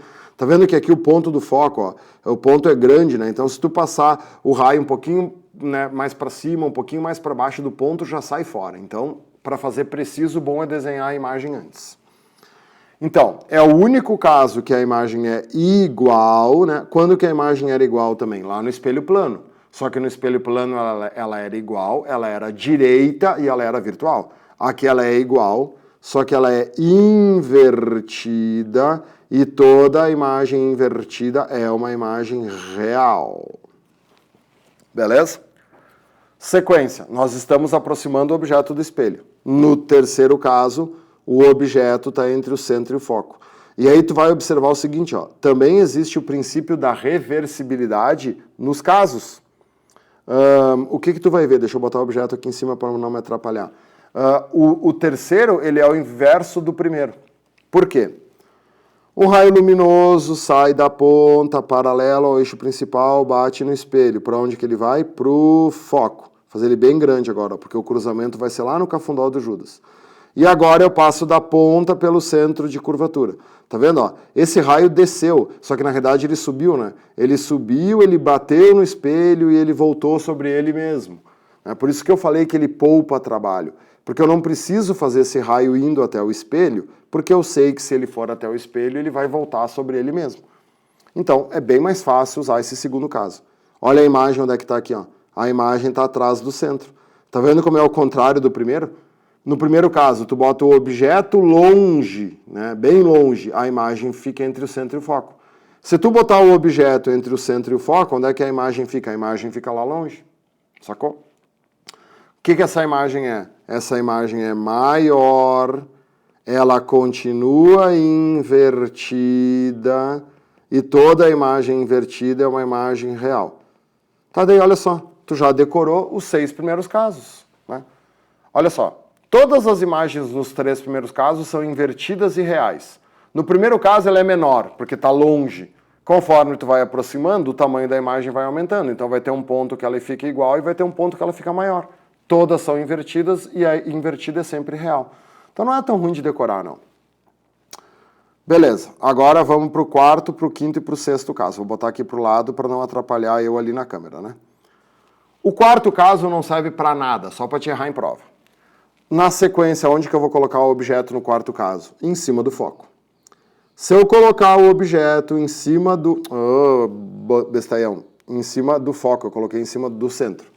Se eu colocar o objeto em cima do foco, então centro, foco, vértice. Olha o que vai acontecer. Faz com a régua bonitinho. Todo raio paralelo bate no espelho, vai para o foco. Se eu passar agora um raio da ponta pelo centro, o que eu vou encontrar? Eu vou encontrar que esses raios ficam paralelos. Quando que dois raios paralelos se encontram? No infinito. Ah, então, prof, nesse caso não forma a imagem. Forma a imagem no infinito. Tá, mas e quais são as características dessa imagem? Não sei, porque nunca ninguém viu, ela está no infinito. Para te enxergar essa imagem, tu tem que ir até o infinito. E aí, como não tem como ir até o infinito, ninguém nunca viu a imagem. Então, olha só, isso se chama imagem imprópria. Não entendi, prof. Por que o nome é imagem imprópria? Olha só, tudo tem explicação, né? Aquela história lá, ó, maior, menor, direita, né, virtual, real, isso são as propriedades da imagem. Quais são as propriedades dessa imagem? Ninguém sabe, não tem como tu dizer. Então ela é uma imagem imprópria, porque tu não sabe as propriedades dela. Então a gente diz que essa imagem é imprópria ou a imagem se forma no infinito, tá? Imagem imprópria ou imagem no infinito. Como é que é o símbolo do infinito? É um 8 deitado. Né? Então, cuidado, a URGS é chata com isso, tá? Ah, no quarto caso não forma a imagem. Forma, a imagem está no infinito. Agora, enxergar ela não é problema nosso. O quinto caso é o que mais cai em provas. É o mais importante das lentes e também o mais importante dos espelhos, porque é um dos que a gente mais usa no dia a dia, física do cotidiano. O quinto caso é o caso do espelho de aumento. Pode escrever aqui no quinto caso, espelho de aumento. Escreve pequenininho aqui para não atrapalhar depois os riscos, os raios. Tu já notou que quando tu vai usar aquele espelho de aumento para fazer maquiagem, tu tem que botar o espelho bem perto do teu rosto? Porque na realidade o teu rosto é o objeto. E o espelho de aumento só funciona se o objeto estiver entre o foco e o vértice. Então aqui tu vai ter o foco, aqui tu vai ter o vértice. O objeto tem que estar bem perto do espelho. Aí olha só, tá? O raio de luz vem paralelo ao eixo principal, bate no espelho, aonde que ele se reflete? No foco. Vai cruzar ali pelo objeto, certo? E aí tu passa da ponta pelo centro de curvatura. Tá vendo ali? Mas então, prof, ficou igual ao quarto caso. Não, olha bem, os raios agora eles estão se afastando. Duas coisas que se afastam, tem um ponto onde elas se encontram? Sim, só que não desse lado, do outro lado, né? Então, se tu prolongar esses raios refletidos, olha aqui, ó. Estou prolongando o raio que passa pelo foco. E eu estou prolongando o raio que passa pelo centro, eu vou ter um ponto onde esses prolongamentos se encontram. A imagem fica do outro lado, tá vendo? Parece um espelho plano. A imagem está dentro do espelho. Então olha que legal, essa imagem é direita ou ela é invertida? Ela é direita. Toda a imagem direita é uma imagem virtual, ela não pode ser projetada, ela está dentro do espelho. Então essa imagem é maior, claro que ela é maior, né? É um espelho plano, é um espelho de aumento. Ela é maior, ela é direita ou direta. Toda imagem direita ou direta é uma imagem virtual. Então, cuidado. E o último caso é o caso do espelho convexo. O espelho convexo cai bastante, tá? Não acha que o espelho convexo, por ter um caso só, ele cai pouco. Porque na vida real, a gente usa bastante o espelho convexo. O que é o espelho convexo? É aquele espelho que a gente usa nas lojas de conveniência ou nos edifícios garagem, porque ele amplia o campo de visão. Pode escrever aqui, ó, no sexto caso, tá? Amplia o campo de visão. Amplia o campo de visão. O Enem gosta desse espelho porque ele é bastante usado no cotidiano. Aliás, eu vou te dizer que eu acho que no cotidiano tu usa mais o sexto caso do que o quinto caso. Todo mundo já viu esses espelhos, né, naquelas lojas de conveniência e tal, que eles botam nos cantos para te ter uma visão de toda a loja. Nos edifícios garagem hoje eles são mais usados. Ó, não interessa onde tu colocar o objeto. Em qualquer lugar que tu colocar o objeto, o resultado vai ser sempre o mesmo. Cuidado que agora mudou. Agora é um espelho convexo. O raio luminoso vem paralelo ao eixo principal, bate no espelho. Um prolongamento passa pelo foco. Os prolongamentos sempre são feitos de maneira pontilhada, beleza? e aí o raio sobe, né? O raio sobe na direção desse prolongamento. Fechou? Qual é que é o segundo raio? Se um raio vier, ó, e aqui tu tem que fazer com a régua, tá? Eu sem régua vou fazer a olho aqui, ó. Tu tem que fazer uma linha reta que passa pelo centro, ó, tá vendo aqui? Qualquer raio que passa pelo centro, ele bate e volta sobre ele mesmo. Tá vendo que os prolongamentos se encontram antes do foco? Aqui fica a imagem. Essa imagem é maior ou menor? Essa imagem é menor, mas ela continua sendo direita. Toda a imagem direita é uma imagem virtual. Então ela é menor, ela é direita e ela é virtual. Por isso que ele amplia o campo de visão, porque ele deixa, né? Imagina, tu tem um monte de objetos, aí todos esses objetos vão ficar bem pequenininhos no espelho. Então tu bota isso numa sala, por exemplo, tu consegue enxergar todas as pessoas que estão dentro da sala, só que elas vão ficar bem pequenininhas no espelho. Por isso que ele é um espelho que amplia o campo de visão, mas tu vê as coisas bem pequenininhas. Beleza? Notem que não tem nenhum caso igual ao outro, né? Então, quantos casos de espelhos existem? 7, se tu considerar o plano, né? Só que no plano, ela é igual, ela é direita e ela é virtual. Aí tu vai dizer assim, mas tem um caso também que é igual no esférico. Sim, tem, que é o segundo aqui, né? Só que no segundo caso, olha ali, ó, ela é igual, invertida e real. Então, nunca um caso vai ser igual ao outro. E bota na cabeça. Toda imagem invertida é real e toda imagem direita é virtual. Isso te ajuda muito a resolver questões por eliminação, porque sabendo essa manhãzinha tu não precisa pensar em muita coisa. Na próxima folha a gente vai ver a parte chata, então a parte das formas e as regras dos sinais. Essa é a parte legal de espelho esférico, tá? É a parte bacana, que é saber os raios fundamentais e saber os casos. A parte chata vem agora, que é a regra de sinais e a forma. Beleza? Depois a gente continua. Então, olha só, vamos escolher um caso aí para fazer no livro dessa parte dos sinais, tá? Geralmente a gente escolhe o terceiro caso, que é um caso bom de desenhar. Então a gente sabe que tem o centro, tem o foco, vai preenchendo o livro e tem o vértice. Se tu colocar um objeto entre o centro e o foco, ó a parte de saber de cor, eu tenho que saber que isso é o terceiro caso. Aonde que a imagem fica? A imagem fica grandona lá atrás. Tu tem que acabar sabendo os casos de cor para não perder tempo fazendo o desenho. O que a gente já sabe? A distância do foco ao vértice é a distância focal. Essa aqui é aquela que, né, é o raio dividido por 2. Do objeto até o vértice a gente chama de DO, distância do objeto.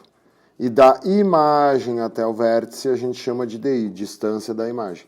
Tu está observando que é como se o vértice fosse a origem, como se o vértice fosse o zero. Tudo é medido a partir do vértice, beleza? Se a gente desenhasse aqui os raios fundamentais, vocês iam ver que ia encher de triângulos aqui o desenho. E aí, ótica geométrica, por semelhança de triângulos, a gente conseguiria deduzir a equação de Gauss, que não vem ao caso, não precisa saber a dedução. A equação de Gauss diz que o inverso da distância focal é igual à soma do inverso da distância da imagem mais a distância do objeto. Fica a mundialmente famosa fórmula 1 sobre fudido. Essa fórmula 1 sobre fudido a gente vai usar tanto em espelhos quanto em lentes. Então, o 1 sobre fudido é a equação de Gauss. E a segunda equação que tem que saber de espelhos é a equação do aumento. O aumento é menos a distância da imagem sobre a distância do objeto. Observa que esse menos já está na fórmula, tá? O que é esse A, então? Esse A é aquilo que eu te falei que lá no espelho plano ele valia 1. O A, né, o nome oficial dele é aumento linear, porque ele é numa linha, transversal, porque ele é transversal ao eixo do espelho. Mas a gente chama ele transversal. Mas a gente chama ele só de aumento, tá? E agora vem a parte mais chata, que é a parte da regra de sinais. É aqui que o bicho pega, é aqui que o pessoal não curte muito, tá?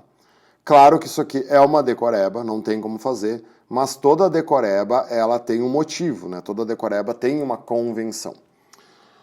Convencionou-se que o foco pode ser positivo ou negativo. Por quê? Porque existem 2 espelhos, o côncavo e o convexo.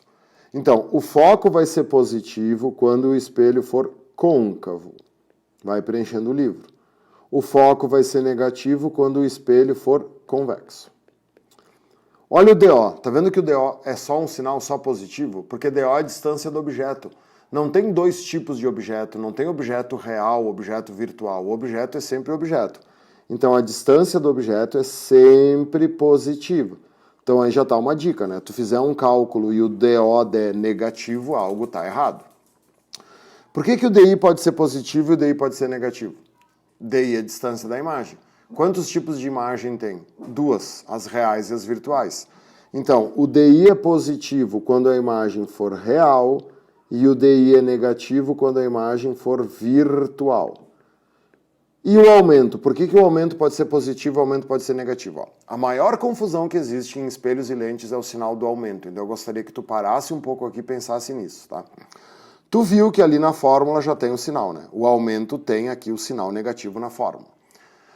O sinal do aumento não quero dizer se a imagem aumenta ou se a imagem diminui, tá? Se a imagem aumenta, o aumento vai ser maior que 1. Vai ser 2, 3, 4, né? Ah, eu fiz o cálculo e o aumento deu 4. O que isso quer dizer? Que a imagem é 4 vezes maior que o objeto. Quando a imagem diminui, o aumento vai ser uma fração. Vai ser 1/3, 1/4, 1/5, né? Quer dizer que a imagem diminui tantas vezes.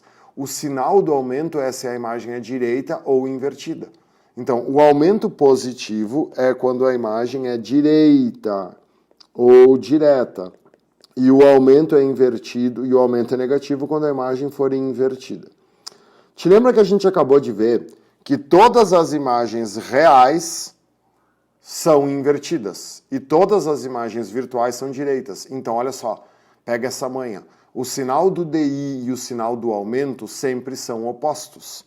Sempre que o DI é positivo, é porque o aumento é negativo, porque toda a imagem real é invertida. E sempre que o DI for negativo, o aumento é positivo. Beleza? Tá, prof, mas eu não entendo. Por que esses sinais são tão importantes? O que eu vou fazer com esses sinais? Esses sinais são tão importantes porque é tu que tem que colocar eles antes de fazer a fórmula. Porque se tu não colocar eles, a fórmula vai dar errado. Eu vou fazer um exemplo aí para te explicar. Então, olha só. Pega o verso da folha aí e copia esse exemplo aí no verso. Dá um pause aí no vídeo e copia o enunciado e depois assiste a resolução. Então, olha só. Um objeto é colocado a 20 centímetros de um espelho convexo com 20 centímetros de distância focal e encontra a posição da imagem. Olhem como é que se resolve questões de espelhos. E vai ser a mesma coisa para lentes. Eu tenho que saber os casos de cor. Então, tu faz um esboço do caso. Bom, o espelho é convexo, né? Então, eu vou fazer o eixo principal ali, que ficou bem torto. Vamos tentar fazer um pouquinho mais reto. O eixo principal. O espelho é convexo, então, olha só. O foco e o centro ficam aqui para o lado curvo. E o objeto é colocado aqui.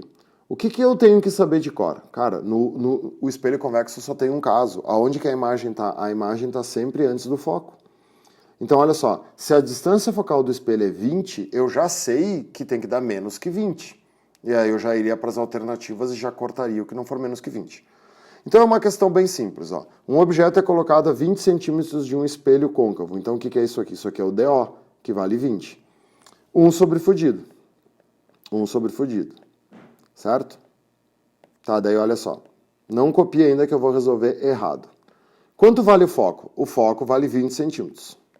Quanto vale a distância da imagem? Ah, a distância da imagem eu quero descobrir. Quanto vale a distância do objeto? A distância do objeto também vale 20, porque o objeto foi colocado a 20 do espelho. Tá, e daí? Esse 1 sobre 20 não passa pro outro lado? Aí fica 1 sobre 20 menos 1 sobre 20 igual a 1 sobre DI. Tá, mas e aí? Quando é que é 1 sobre 20 menos 1 sobre 20? É zero, né? Aí fica 0 igual a 1 sobre DI, tá? E daí o DI deu 0. Tu vê, deu problema aqui, né? O que aconteceu aqui? Por que tudo isso está errado? Presta atenção no truque. Gurizada, quando vocês vão fazer uma questão de espelhos ou de lentes, todos os números que o enunciado te dá, antes de tu colocar esses números na fórmula, tu tem que pensar se ele é positivo ou se ele é negativo. Tu não pode pegar o número e colocar direto na fórmula. Então, um objeto é colocado a 20 centímetros de um espelho convexo. O que é 20 centímetros? 20 centímetros é o DO. O DO, não preciso me estressar, o DO é sempre positivo. A distância focal do espelho é 20 centímetros, tá? Mas esse espelho é convexo. No espelho convexo, o foco é negativo. Então, eu tenho que botar o sinal. Então, 1 sobre menos 20, eu botei o sinal, é igual a 1 sobre o DI que eu quero saber, mais 1 sobre o DO. E aí, olha como é bom saber. Antes de fazer... Opa, o DO eu sei, né? O DO vale 20 positivo, desculpe. Antes de eu fazer o cálculo, eu já sei que esse DI tem que dar negativo, porque a imagem é virtual, e na imagem virtual o DI é negativo.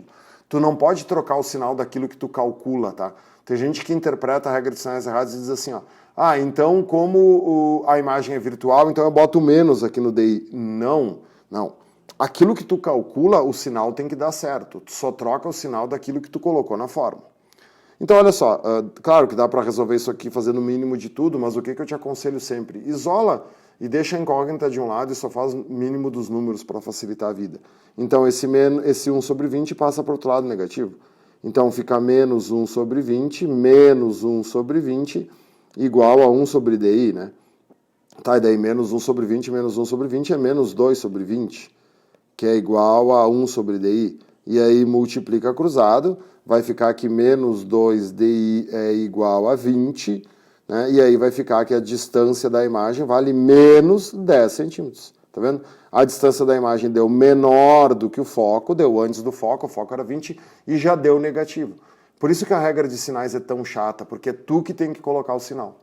Eu vou fazer outro exemplo 2 aqui, que é bem importante ver isso, tá? Vou fazer um exemplo 2 agora um pouquinho mais difícil. Beleza?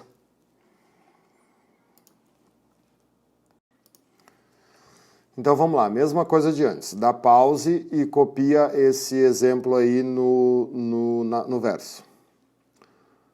Um objeto é colocado em frente a um espelho esférico, tem sua imagem projetada e ampliada 2 vezes. Sabendo que o objeto se encontra a 30 centímetros do espelho, encontre sua distância focal.